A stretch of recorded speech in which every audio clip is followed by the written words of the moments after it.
Indonesia akhirnya harus menerima pil pahit dari kejadian akhir-akhir ini, sehingga membuat FIFA memutuskan untuk menghapus nama Indonesia dari negara yang akan ditempati untuk mengadakan pertandingan kejuaraan dunia World Cup Under 20 2023. Sobat-sobatku semuanya, dalam surat pernyataannya FIFA menuliskan bahwa karena kondisi saat ini sehingga menghapus Indonesia dari daftar. Sobat, kondisi saat ini adalah sebuah kata-kata yang penuh misteri. Kondisi saat ini tentunya bukan hanya karena satu sebab. Pasti ada sebab-sebab lain. Karena kondisi saat ini menunjukkan sebuah alasan yang banyak sebabnya. Saat ini memang penolakan timbul dari pejabat pemerintah kita. Ada beberapa orang, salah satunya adalah Ganjar Pranowo, Gubernur Jawa Tengah. Beliau pernah membuat pernyataan menolak kehadiran tim nasional Israel untuk berlaga di negara kita.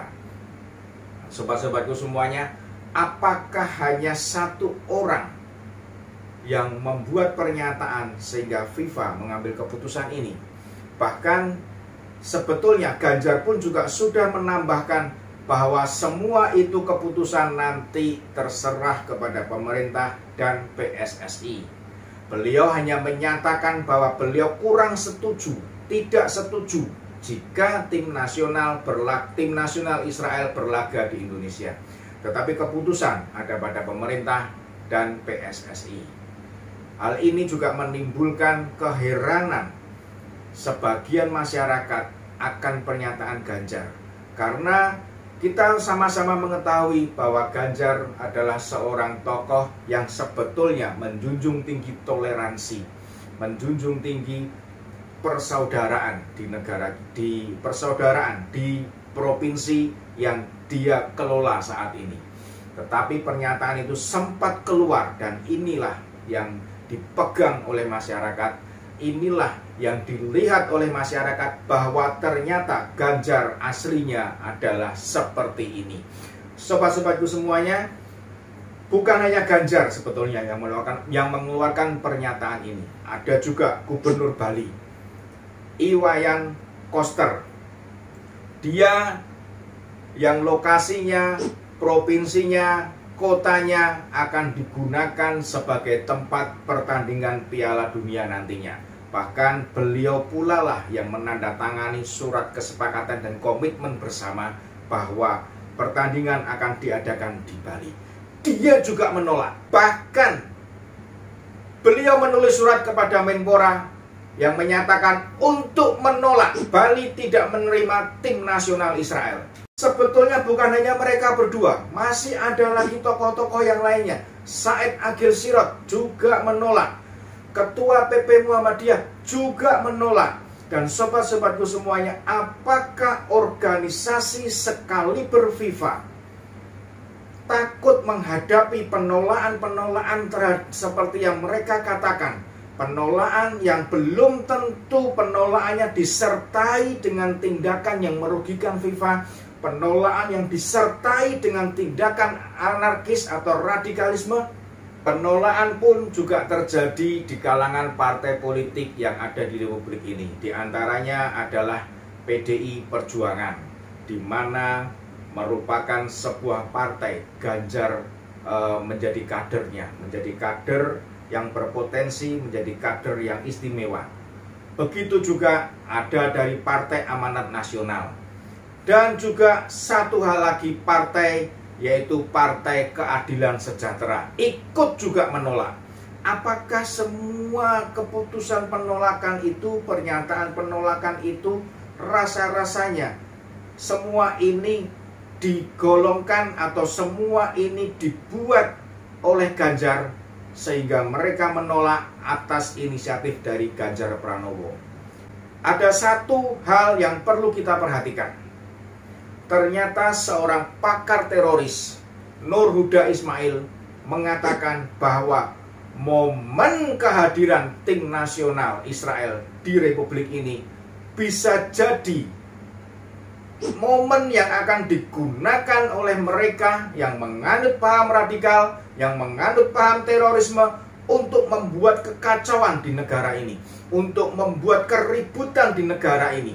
Dan sobat, kita juga mengerti dan kita juga melihat, mengalami bahwa di Indonesia ini pernah beberapa kali teroris bekerja di sini, menggunakan bom bunuh diri, menghancurkan tempat-tempat wisata, tempat-tempat keagamaan, dan itu semua tentunya tidak lepas dari perhatian dari FIFA.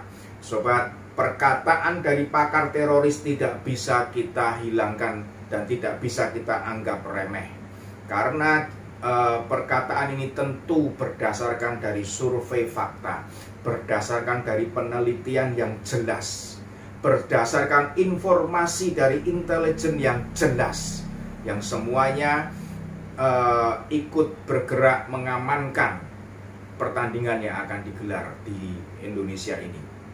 Setelah FIFA mengeluarkan pernyataan menghapus nama Indonesia, maka beramai-ramailah para kadrun yang tadinya juga menolak, membuat kegiatan yang menjurus kepada ancaman akan tindakan yang anarkis.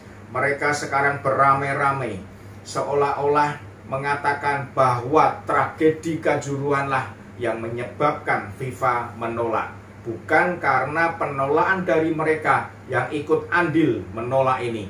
Sobat-sobatku semuanya, memang tragedi Kanjuruhan ikut ditulis FIFA di dalam surat pernyataannya, tetapi itu justru karena kejadian itulah FIFA menyatakan tetap berkomitmen untuk melakukan transformasi sepak bola di Indonesia. Justru adanya tragedi ini, FIFA berkomitmen untuk tetap bekerja sama, untuk tetap bekerja dengan lebih erat lagi di bawah pemerintahan Bapak Presiden Joko Widodo. Sobat, tragedi Kanjuruhan bukanlah alasan penolakan dari FIFA. Yang perlu kita cermati, yang perlu kita hati-hati, tentunya FIFA memiliki sebuah parameter di mana FIFA tidak ingin mengorbankan tim-tim yang berlaga di kejuaraan itu sebagai korban tindakan anarkis, sebagai korban tindakan teroris, seperti beberapa video yang sempat beredar menyatakan bahwa ada bagian-bagian dari organisasi, organ-organ elemen masyarakat yang menyatakan ingin mencegat di bandara atau ingin hadir di stadion untuk mengacaukan pertandingan yang sedang berlangsung. Kalau sampai terjadi dipaksakan, kemungkinan juga jangan sampai disalahkan seandainya aktivis-aktivis Islam nanti juga akan memaksakan kehendak, juga akan menghadang tim sepak bola Israel, dan mungkin juga bisa melakukan penganiayaan kepada tim sepak bola Israel. Itu yang akan kita Allahu Akbar langsung. Hal ini tentunya bisa ditunggangi oleh organisasi yang tidak suka akan Indonesia, organisasi yang ingin membuat kekacauan di Indonesia, organisasi yang berafiliasi dengan terorisme. Sobat, menurut saya alasan keamanan inilah yang menjadi tekanan dari FIFA, sehingga FIFA harus mengeluarkan keputusan yang sangat tegas, mencoret Indonesia apapun alasannya. FIFA tidak ingin mengorbankan olahraga yang sejatinya mengangkat sportivitas, olahraga yang sejatinya akan dipakai untuk sebagai salah satu unsur pendamai di dunia ini, akan dikotori oleh bom atau akan dikotori oleh tindakan anarkis, tindakan teroris di Indonesia ini. Sehingga dengan tegas FIFA menolak segala alasan yang diajukan mungkin oleh Bapak Erick Thohir. Sobat-sobatku semuanya, marilah kita introspeksi diri. Marilah kita melihat bagian dari diri kita, bagian dari rakyat kita. Ternyata memang masih ada mereka yang menganut paham radikal dan teroris ingin mengganti negara kita, ingin mengganti falsafah negara ini sesuai dengan keinginan mereka yang kemungkinan akan membawa negara ini kepada kehancuran, seperti yang terjadi di Timur Tengah. Beberapa negara yang tadinya makmur, yang tadinya rakyatnya sejahtera, ternyata sekarang harus hancur berantakan, luluh lantak, tidak berdaya sampai dengan hari ini. Sobat-sobatku yang setia, semua sudah terjadi, nasi sudah menjadi bubur. Dan kemarin Bapak Presiden Jokowi mengeluarkan statement bahwa marilah kita jangan saling menyalahkan. Sobat-sobatku semuanya, berkaca dari apa yang diputuskan oleh FIFA, ketegasan yang diberikan oleh FIFA adalah sebuah hal yang perlu kita contoh. Dan kita tentunya berharap pemerintah pun memiliki ketegasan yang seperti ini. Pemerintah kita memiliki ketegasan untuk tidak lagi berkompromi dengan mereka yang menganut paham radikal, dengan mereka yang menganut paham intoleransi di negara ini. Sehingga seperti halnya FIFA langsung mencabut Indonesia dari daftar kejuaraan dunia World Cup Under 20 2023 sebagai tuan rumah, maka harapan kita pun juga Indonesia, pemerintah Indonesia mencabut semua organisasi ini, menghabisi organisasi ini sehingga mereka tidak bisa bertumbuh lagi di negara kita tercinta ini. Apapun baju mereka, apapun nama organisasi mereka, apapun alasan yang mereka kemukakan, sepanjang mereka menganut paham radikal, mereka menganut paham intoleransi yang menyebabkan perdamaian, persatuan, kesatuan, toleransi, saling menghormati antar suku, agama, dan ras di negara ini, mereka tidak bisa menjalankan dengan baik.